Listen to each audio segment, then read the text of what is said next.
Cette année, nous avons décidé de célébrer cette journée internationale en la mettant d'une part sous le signe du défi structurel qui est le nôtre. Euh, Nous savons que notre population croît très vite. En 1960, nous étions 2,4 millions. Aujourd'hui, nous sommes à près de 12 millions. C'est une population qui augmente d'environ 3% par an et c'est un défi structurel important auquel nous devons faire face. S'y ajoute que cette année, nous traversons une crise importante, nationale, mais aussi et surtout internationale, la crise du Covid-19 que vous connaissez. C'est sous ces deux angles que cette année, nous célébrons donc la Journée internationale de la population qui est très importante pour nous tous.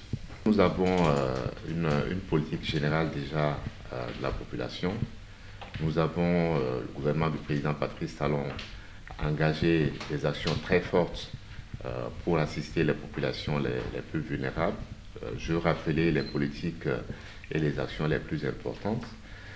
D'abord et avant tout, quelque chose qui est structurel, qui est l'ARCHE, que vous connaissez, le programme ARCHE, qui a pour objectif d'assister les populations les plus vulnérables en matière de santé surtout.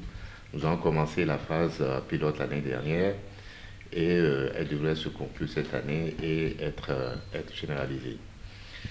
Deuxièmement, nous avons engagé, sur l'instruction du chef de l'État, le président Patrice Talon, un programme important que nous appelons le programme SWEG, qui est un programme régional mais aussi national, qui nous permet donc d'assister les populations, surtout les femmes, dans le cadre de leur autonomisation.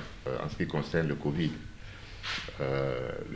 est devenu une affection, une pandémie internationale, mais il affecte déjà l'ensemble de notre population. Le ministre de la Santé en fait rapport régulièrement et vous le savez, le taux d'infection s'accroît de jour en jour. D'où pour nous l'occasion d'insister sur les gestes barrières.